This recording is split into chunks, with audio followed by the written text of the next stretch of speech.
à toutes et à tous, j'espère que vous allez bien, sinon moi je vais super bien. Alors aujourd'hui nous allons parler de la cinématique du point matériel. Dans ce chapitre nous allons définir ce que c'est que la cinématique, nous allons définir également la trajectoire d'un point mobile, nous allons également apprendre comment déterminer la position d'un point mobile à travers ses coordonnées cartésiennes ou alors à travers son abscisse curviligne. Nous allons également écrire les lois horaires du mouvement d'un solide quelconque. Ok, sans plus tarder, entrons dans le vif du sujet. Donc, qu'est-ce que c'est que la cinématique? La cinématique, c'est l'étude mathématique d'un mouvement des corps indépendamment des causes qui les provoquent. On ne va pas se préoccuper dans ce chapitre, n'est-ce pas, des forces qui provoquent ces mouvements. Ok. Alors, à présent, nous allons définir ce que c'est que la trajectoire d'un point mobile. La trajectoire d'un point mobile est tout simplement l'ensemble des positions successivement occupées par ce point mobile au cours du temps. Alors, à présent, nous allons déterminer la position du point matériel dans un repère à trois axes, d'accord? Dans un repère dit galiléen. Dit mobile lorsque l'une de ses coordonnées au moins est une fonction du temps, d'accord? Donc, à présent, nous allons déterminer la position d'un point mobile à travers ses coordonnées cartésiennes ou alors son abscisse curviligne. Donc, on va d'abord déterminer la position de notre point matériel à travers ses coordonnées cartésiennes.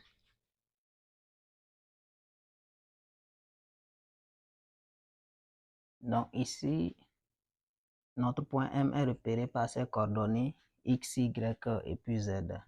Alors, le vecteur position est donc donné par OM égale à X suivant I, plus Y suivant J, plus Z suivant K. Donc, le point M a pour coordonnées X, Y et puis Z. Ok? Et ces coordonnées sont des fonctions du temps. Donc, X est une fonction du temps, Y également. Et puis Z aussi est une fonction du temps. Ok? À présent, on peut déterminer la norme du vecteur position. Donc, la norme du vecteur position est donnée par OM égale à la racine de X carré plus Y carré plus Z carré. Ainsi, on a la norme du vecteur position. Maintenant, on a repéré les coordonnées du vecteur position à travers ses coordonnées cartésiennes. Maintenant, on va repérer ses coordonnées à travers son abscisse curviligne. On peut également repérer le vecteur position à travers son abscisse curviligne. Alors, si on a ceci, voilà, si le solide quitte d'un point oméga vers un point M ici, alors on a le vecteur vitesse qui est toujours tangent à la trajectoire, donc on a V, et le vecteur unitaire tau. Voilà. Ainsi, l'abscisse curviligne S est donc donnée par S égale à oméga M. Donc cette portion oméga M qui est l'abscisse curviligne qui aussi est une fonction du temps. Donc on va noter phi de t pour dire que c'est une fonction du temps également. Donc cette fonction du temps est appelée quoi? La loi horaire du mouvement. Est appelée la loi horaire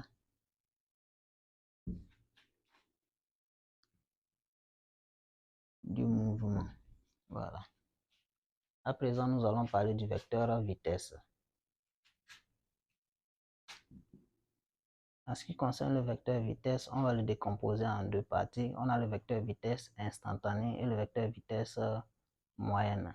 Alors, nous allons dans un premier temps parler du vecteur vitesse moyenne. Alors, pour ce faire, nous allons faire un schéma pour mieux illustrer tout ça. Donc, à présent, nous allons parler du vecteur vitesse moyenne. Donc, si je quitte d'un point M' et d'un point M pour aller vers un point M', d'accord, le vecteur vitesse moyenne est donné par quoi? Vecteur vitesse moyenne est égal à OM', position finale, donc, moins la position initiale. sur la différence de temps t' moins t. On a donc ainsi le vecteur vitesse moyenne, d'accord? Donc, on va maintenant parler du vecteur vitesse instantanée. Vecteur vitesse instantanée. La vitesse instantanée, d'accord? Alors, si je décide de faire tendre le temps t' vers le temps t, lorsque t moins t tend vers 0, puis si je décide de faire tendre t' vers t, cela veut dire que la différence tend en fait vers 0. Alors, lorsque t' t tend vers 0, m' tend vers m. Ainsi, la vitesse moyenne va tendre vers une limite, d'accord? Tend vers une limite. Et c'est cette limite justement qu'on va appeler quoi? La vitesse instantanée ou le vecteur vitesse instantanée. Voilà, qui est donné par V égale à quoi? Égale à la limite de la vitesse moyenne. Égale à la limite de la vitesse moyenne. Autrement dit, le vecteur vitesse instantanée, c'est la variation du vecteur position par rapport au temps. Voilà. Donc, dans la suite de ce cours, nous allons plus étudier le vecteur instant et le vecteur vitesse instantanée. Ok. V étant donc la variation du vecteur position par rapport au temps. Donc, on sait que le vecteur position, ça fait x suivant y plus y suivant j et plus z suivant et k.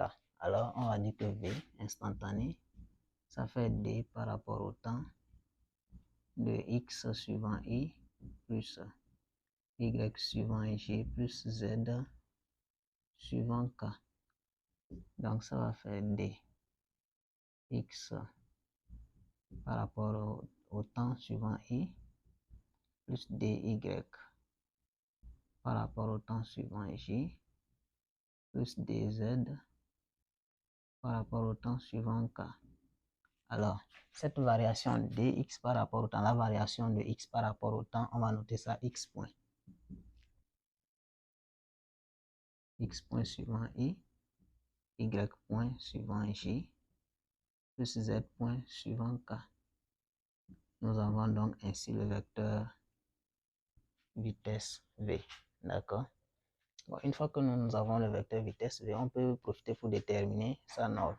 Dans un premier temps, on va d'abord trouver ses coordonnées.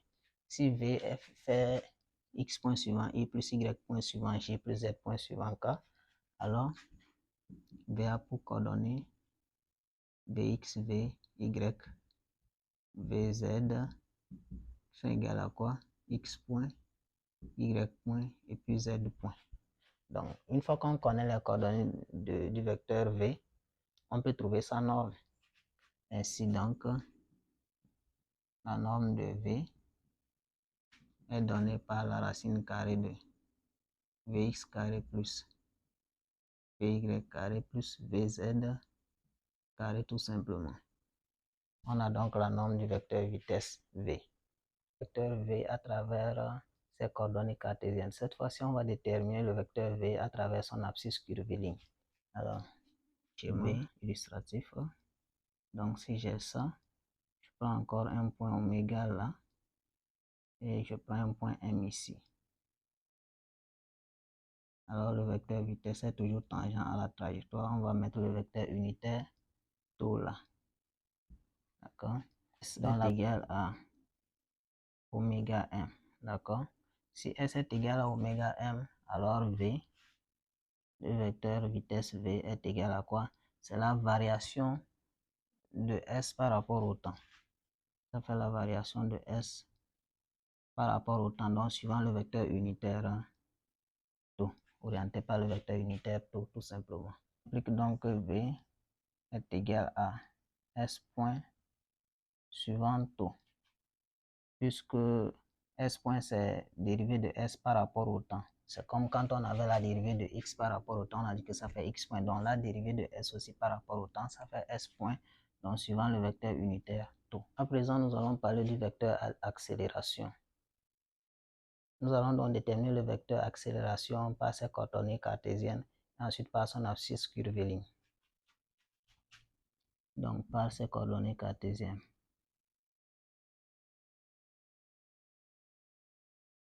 Coordonnées cartésiennes.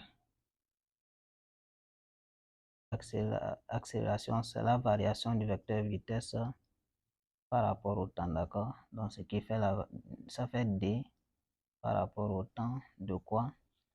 V. V, ça fait x point suivant i plus y point suivant j plus z point suivant k. Ok? Donc, ce qui va faire dériver de x point par rapport au temps suivant i plus dérivé de y point par rapport au temps suivant j plus dérivé de z point par rapport au temps suivant k. Ok? Donc, si la dérivée de x par rapport au temps donne x point, donc la dérivée de x point par rapport au temps, ça va donner x point point. Donc, ce qui fait x point point suivant i plus y point point suivant j plus z point point suivant k. On a donc le vecteur accélération A en coordonnées cartésiennes. Donc, si on a ça, on peut facilement trouver ses coordonnées, n'est-ce pas? Donc, le vecteur accélération A est égal à x point point suivant i plus y point point suivant j plus z point point suivant k. Cela veut dire que A a pour coordonnées ax, ay, az, qui est égal bien sûr à z point point, y point point et puis x point point. Ainsi donc on peut déterminer la norme du vecteur accélération. Donc la norme de A est égale à ax carré plus ay carré plus az carré. Voilà. Bon, à présent, nous allons déterminer ses composantes à travers son abscisse curviligne. Nous allons à présent déterminer l'accélération à travers son abscisse curviligne. Donc pour ce faire, nous on va se servir de la base de Freinet, d'accord? Donc dans la base de Freinet,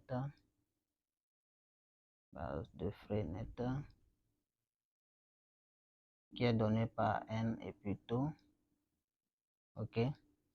Donc dans la base de Freinet, l'accélération est donnée par ceci. A, ça fait accélération suivant la tangente plus l'accélération normale. Donc l'accélération est égale à l'accélération tangentielle plus l'accélération normale. On va faire un petit schéma pour mieux illustrer tout ça. Alors, dans cette base de Freinet, l'accélération est donnée par la résistance de l'accélération normale et de l'accélération tangentielle. Donc, j'ai ça et puis ça. Ainsi donc, nous avons l'accélération A. Ainsi, l'accélération A est égale à l'accélération normale, ça fait AN, suivant le vecteur unitaire N plus AT, suivant le vecteur unitaire tau. Voilà. Nous, on sait que l'accélération normale par définition, ça fait V carré sur le rayon de courbure tau, suivant N, plus l'accélération tangentielle, c'est la variation de la vitesse au cours du temps. Donc, plus dv par rapport à t, suivant tau. Or, ici, le vecteur vitesse est constant. La vitesse est constante. Donc, si la vitesse est constante, sa variation, elle ne varie pas au cours du temps. Autrement dit, dérivé de v par rapport au temps, ça fait 0. Donc, finalement, le vecteur accélération, ça fait v carré sur le rayon de courbure, suivant le vecteur n. Voici donc l'accélération et par rapport à l'abscisse curviligne.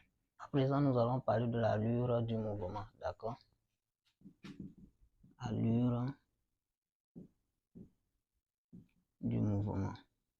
Alors, qui parle de l'allure du mouvement parle en fait de la nature du mouvement. Et pour trouver la nature du mouvement, nous allons à tout moment faire quoi? A scalaire V. Alors, dans un premier temps, si A scalaire V est inférieur à 0, alors le mouvement est rectiligne uniformément décéléré ou retardé. Le mouvement est, on va abréger, est rectiligne uniformément retardé ou décéléré. Si A scalaire V est supérieur à 0, alors le mouvement est rectiligne uniformément accéléré. Lorsque A scalaire V est égal à 0, alors le mouvement est uniforme. Le mouvement est uniforme et là, il y a deux cas qui vont se distinguer là-bas. Et deux cas se distinguent. Deux cas se distinguent.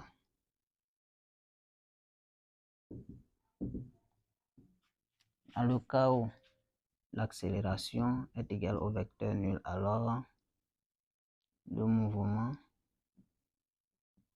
est rectiligne. Tout simplement, ok?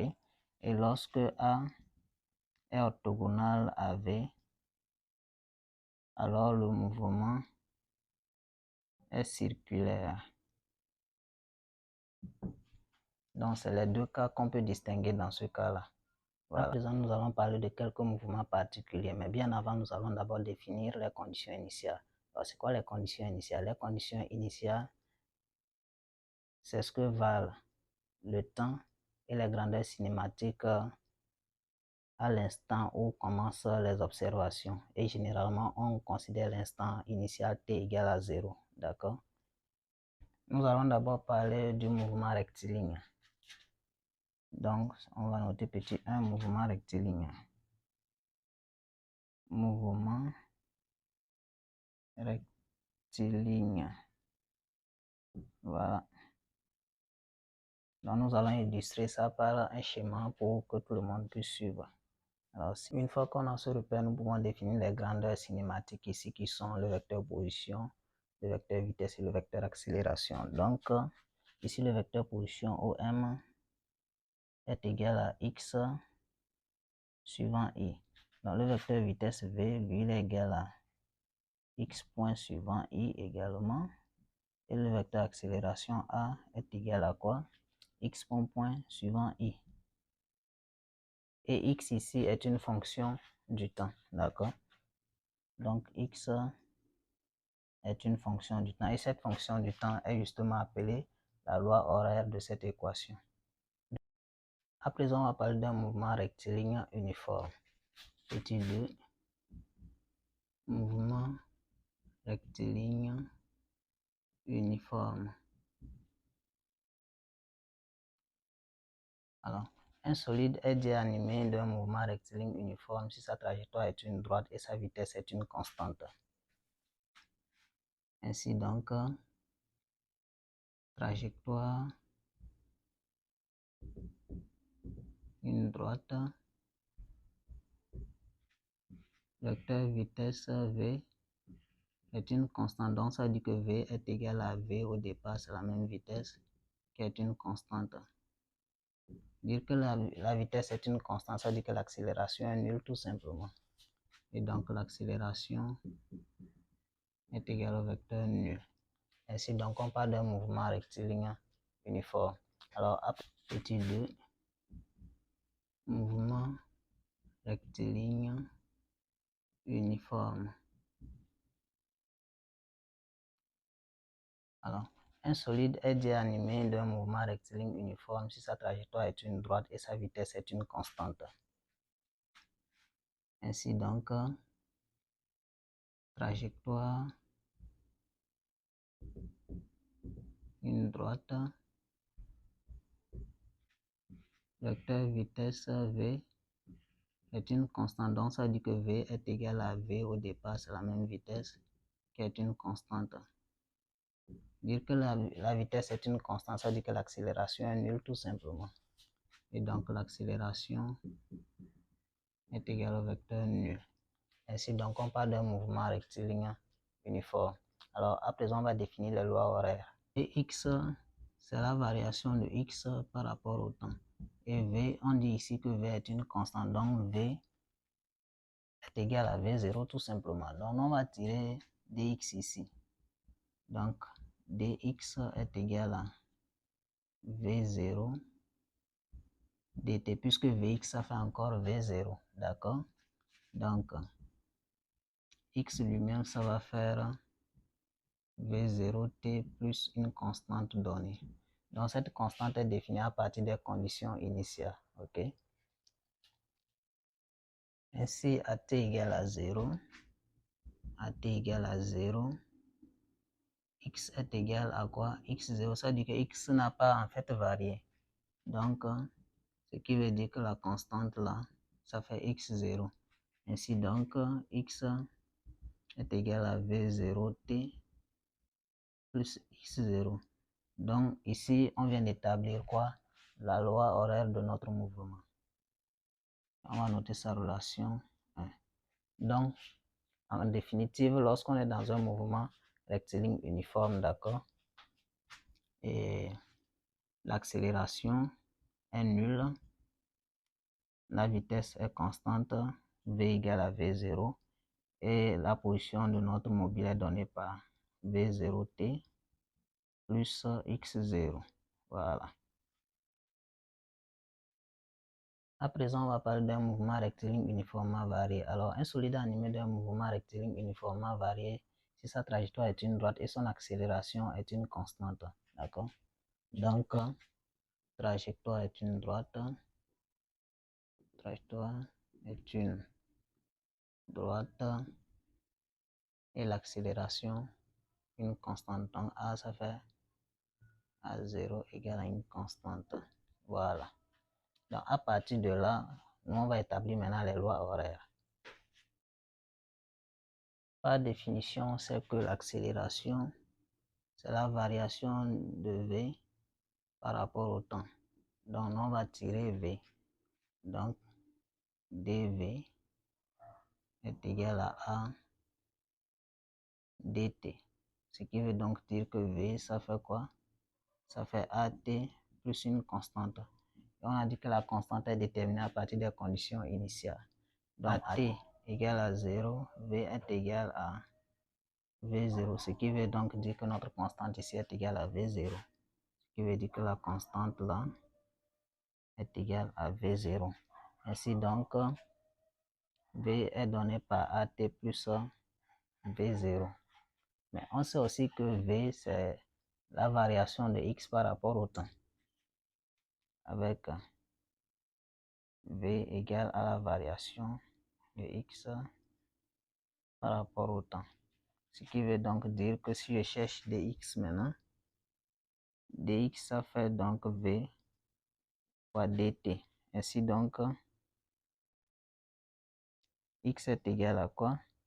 Plus V0, donc ça fait AT plus V0 de tout dt. Ainsi donc, X est égal à 1 demi de AT carré plus V0 t plus une constante. D'accord? La constante étant déterminée par les conditions initiales, donc AT égale à 0, AT égale à 0, X est égal à X0, ce qui veut dire que notre constante ici est égale à X0.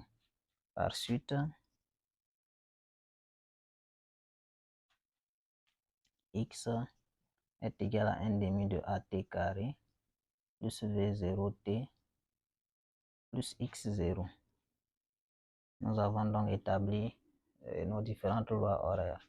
Donc, à présent, on va établir une relation indépendante du temps entre cette relation de V égale AT plus V0 et cette troisième relation X égale 1 demi de AT carré plus V0t plus X0.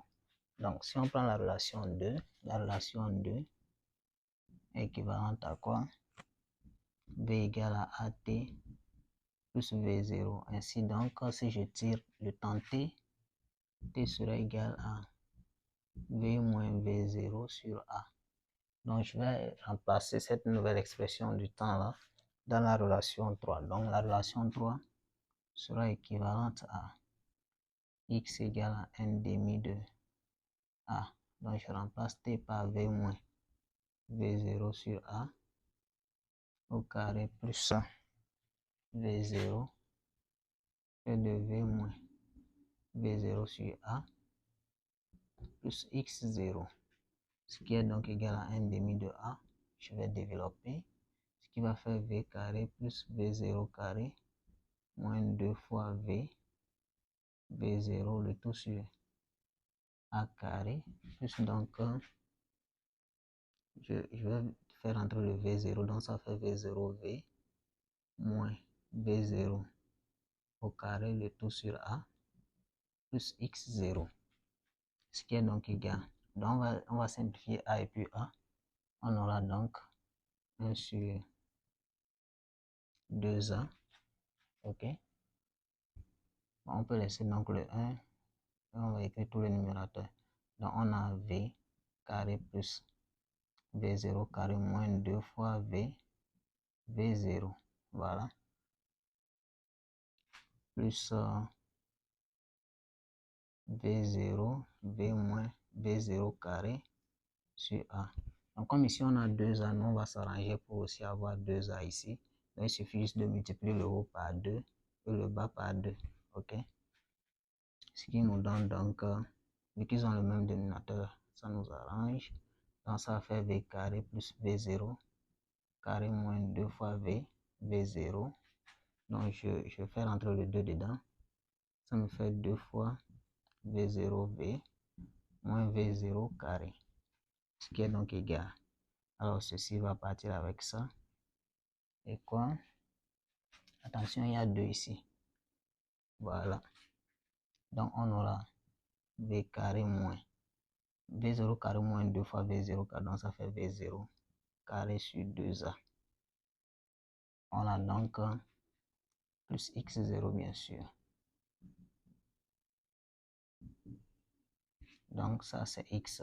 Ainsi donc si je fais x moins, si je ramène le x0 de ce côté, ça me fait donc v moins v0 carré sur 2a.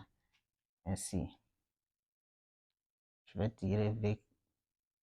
Attention, il y a le carré là. Donc si je cherche v carré moins v0 carré, v carré moins v0 carré, ça va faire 2a facteur de x moins x0. Tout le résultat. Donc on voit que dans cette expression, on n'a plus le temps t. Donc on va noter cette relation 4.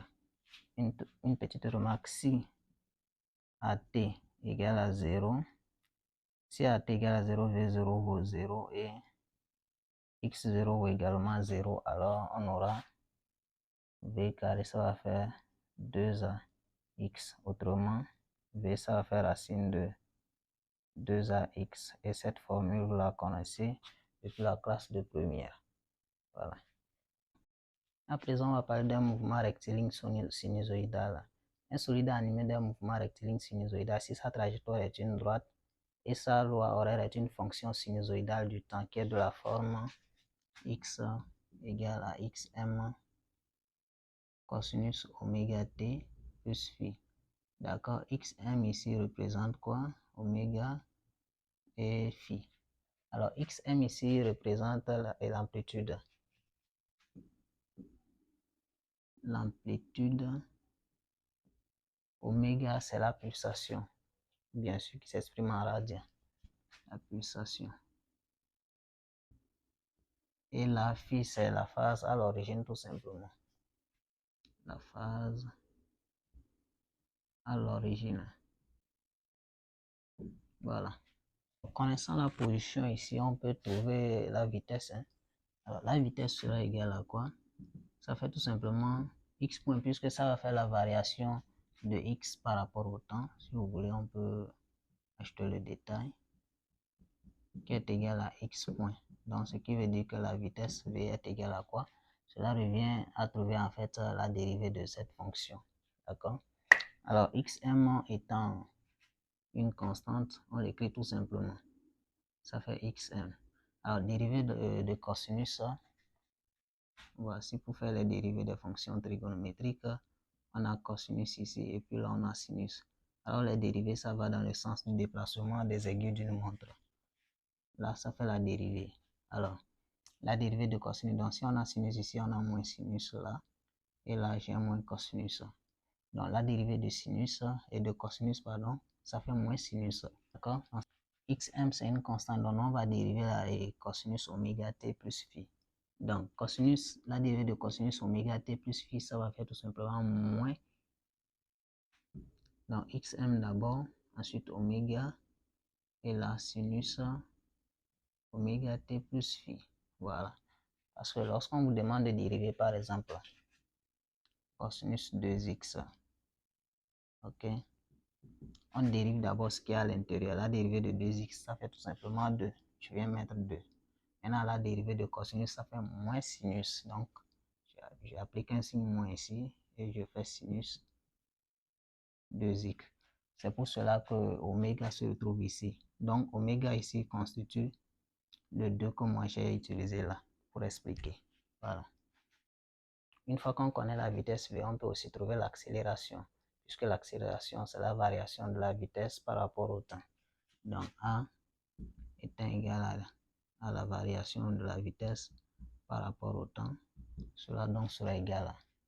Cette fois-ci, on va dériver quoi? On va dériver sinus, ok? Donc, ça va faire dériver de sinus, ça fait cosinus.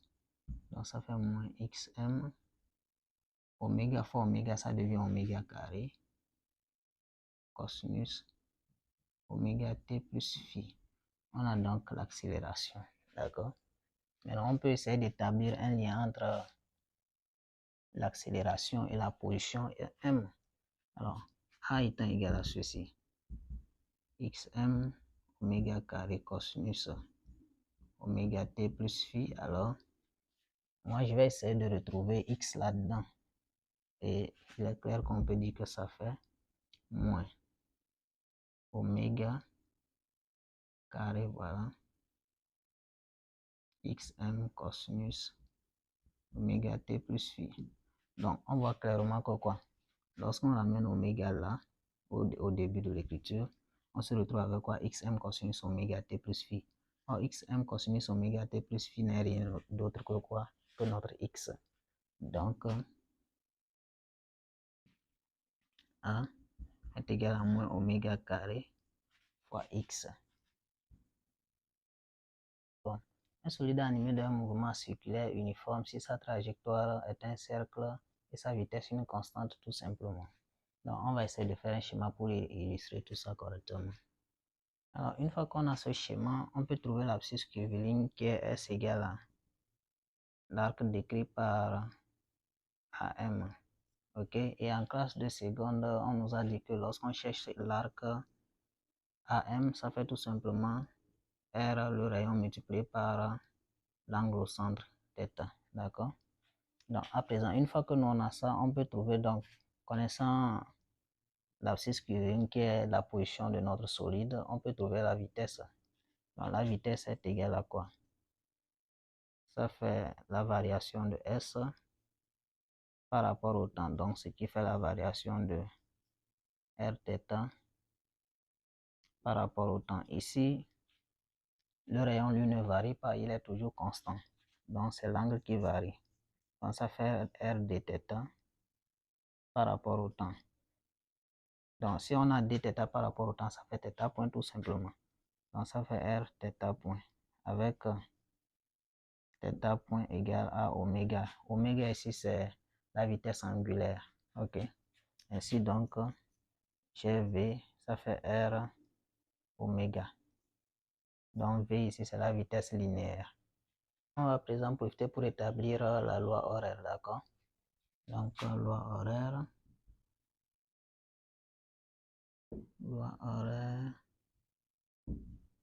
du mouvement.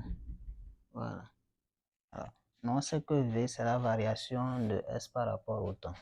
V égale à la variation de S par rapport au temps. Donc, si je cherche ds, ça va faire V dt. OK? Donc, Ce qui veut dire que S va faire VT plus S0. Maintenant, au départ, moi, je sais que quoi? Je sais que S est égal à, avec S égale à quoi? R θ. Donc, ça fait R θ.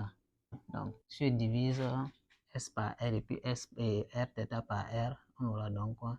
S sur R, ça fait R θ sur R. Donc, on peut simplifier R et puis R. OK? Donc, finalement, j'ai S sur R égale θ. Donc, c'est ce que je vais faire ici. Je vais diviser tout ceci par R. Donc, ça aussi par R. Et là aussi par R. Voilà. Et une fois que moi j'ai ça, je sais que S sur R, ça fait θ. Donc, θ est égal à quoi? Lorsque j'ai V sur T et V sur R, ça me donne quoi concrètement? On va aller chercher.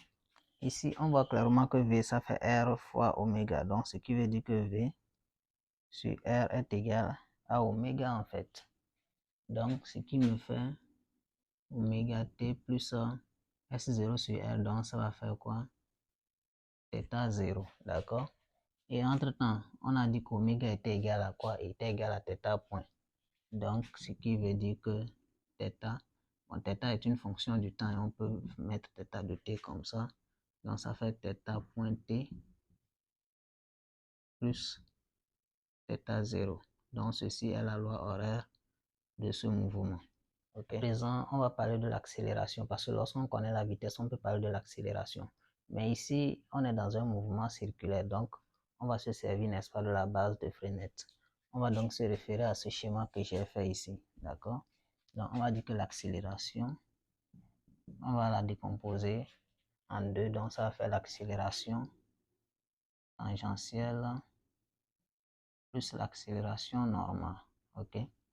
Maintenant, si on veut appliquer les vecteurs unitaires, ça va donner quoi? L'accélération tangentielle, ça va faire AT suivant taux plus AN suivant le vecteur unitaire N. OK? Maintenant, on sait que l'accélération tangentielle, ça fait la dérivée de la vitesse par rapport au temps suivant taux. Donc, c'est la variation de la vitesse par rapport au temps.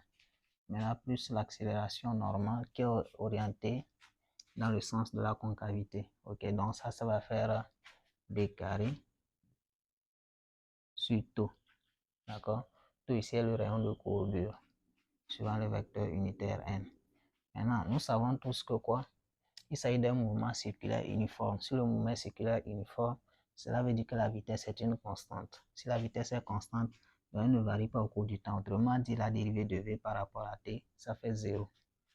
Donc là, ça fait 0. Finalement, l'accélération est égale à v carré sur taux suivant n. Voilà. Même ici, taux, le rayon ici, c'est grand R, d'accord? Donc, on va remplacer notre taux par R. On va le remplacer par R, c'est mieux, c'est plus illustratif. Là. Voilà. Donc, on peut tout simplement dire que A, ça fait V carré sur R. Or, V est égal à R oméga. Donc, A est égal à quoi? R oméga carré. Voici une expression de l'accélération. Donc, une fois qu'on connaît la vitesse angulaire, on peut profiter pour introduire la période, n'est-ce pas? Et on sait que la période, ça fait 2pi sur oméga, ok? Voilà. Et on sait que la fréquence est l'inverse de la période. Donc, n, qui est la fréquence, ça fait oméga sur 2pi. Si vous voulez, ça fait 1 sur t. Et vice-versa. On a donc ainsi la période t et la fréquence n. Donc, nous venons en quelque sorte de résumer ce chapitre sur la cinématique du point matériel. J'espère que vous avez tous compris.